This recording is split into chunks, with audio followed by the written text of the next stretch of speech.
In the heart of an ordinary town lived an ordinary girl, Marilyn, and her not-so-ordinary boyfriend, Toby. Marilyn, a 19-year-old sweetheart, was head over heels for Toby, her first love. Toby, a year older, was fond of Marilyn, but had a roving eye, a trait that led him astray just the day before.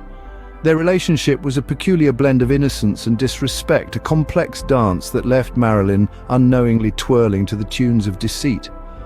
On this particular day, seeking to break free from the monotony of their small-town life, they decided on an adventure. A local legend whispered of an abandoned shack, a dwelling that once belonged to a landscaper known for his terrible deeds and cruel demeanor. Their small Boston Terrier, a bundle of energy, was to accompany them on this escapade. Little did they know, their innocent exploration would soon morph into a chilling encounter. With a day of adventure ahead of them, they set out, unaware of the chilling events that lay in wait.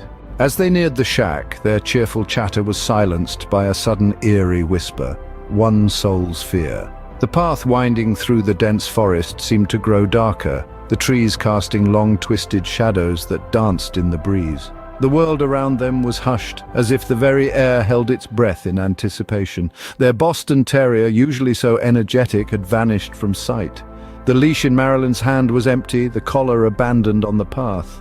The shack loomed in the distance, a grim silhouette against the twilight sky. It was nestled against the backdrop of a neglected cemetery, a chilling reminder of its previous occupant. The landscaper, a man whose life was steeped in cruelty, had once called this place home. His spirit was said to linger, haunting the grounds and the shack itself. With fear creeping into their hearts, they approached the shack, hoping to find their missing pet. Stepping into the shack, they were greeted by a sight that would make even the bravest shiver. The air was thick with the musty scent of age-old decay. The shack's interior was an unnerving sight. Tools, once meant for the care of the nearby cemetery, hung ominously from the ceiling, swinging slightly as if moved by some unseen force. Every corner of this place screamed of its past inhabitant, the terrible man who was once a landscaper. The air seemed to hum with his energy, a bitter reminder of his cruel nature. Suddenly, the ground beneath them quivered and roots erupted from the wooden floor, snaking their way around Marilyn and Toby, pinning them in place with an iron grip. It was then that they heard it, a faint whisper that seemed to echo from the very walls of the shack. One soul's fear. The voice was cold, devoid of any warmth, a chilling representation of the landscaper's spirit. The phrase hung in the air, a haunting mantra that seemed to seep into their very bones.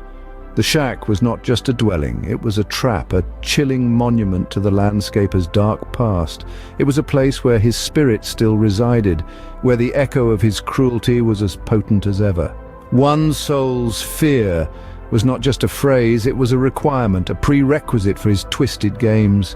As the roots tightened their hold, the shack seemed to close in on them. The tools hanging from the ceiling took on a more sinister aura, their shadows dancing on the walls as if in anticipation. The spirit of the landscaper was not just in this shack, it was the shack. His essence was soaked into the very wood, his cruelty embedded in the roots that held them captive, and his voice echoed in the chilling whispers that filled the air. As the shack's dark secrets unraveled, they realized they were trapped, with no way out. The realization hit them like a cold wave, dousing their hopes and leaving them shivering in the face of the shack's horrifying truth. They were in the grip of one soul's fear, and they were not alone. Before they could react, the shack began a horrifying show of its own, with Toby as the unfortunate star. Suddenly, the eerie silence was broken by a chilling metallic clink. The rusted hedge trimmers hanging ominously from the ceiling began to swing rhythmically as if guided by an invisible hand.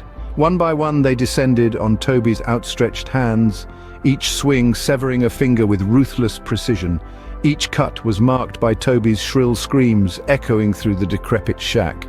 The air grew thick with the stench of fear and blood, a grotesque symphony of terror orchestrated by the spirit of the landscaper. The roots that had magically pinned them down seemed to tighten around Toby's body, rendering him helpless against the relentless onslaught. The malignant spirit reveled in Toby's fear, feeding off it, growing stronger with each passing moment.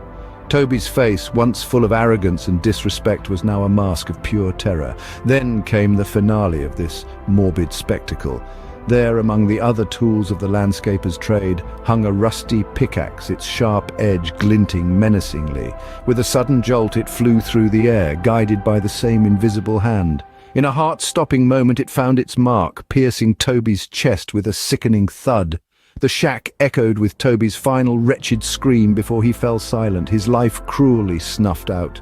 The shack, once filled with screams, fell eerily quiet. The roots that had held them captive loosened their grip. The tools of torment ceased their gruesome dance, returning to their silent vigil from the ceiling. The spirit of the landscaper had claimed its victim, feeding on one soul's fear. With Toby's life abruptly ended, Marilyn was left alone, her heart pounding with terror. The echoes of Toby's screams still lingered in the air, a chilling reminder of the horrifying ordeal. Alone and terrified, Marilyn was left to face a new fear, the daunting task of explaining this nightmare to the world outside. Suddenly the roots released Marilyn, leaving her alone in the now silent shack. In the crushing silence, her heart pounded like a war drum, echoing in her ears. Terror clung to her like a second skin, icy fingers of fear crawling up her spine. The shack, once filled with the malevolent presence of the landscaper's spirit, now seemed lifeless, empty. Yet the echoes of Toby's screams still hung in the air, a chilling reminder of the horror that had just unfolded. Confusion swirled in her mind, a chaotic whirlpool of fear and disbelief. The reality of Toby's gruesome fate hadn't sunk in yet. His absence felt like a gaping void, a black hole threatening to swallow her whole. As she looked at Toby's lifeless body, a new fear gripped her. How would she explain this to the police?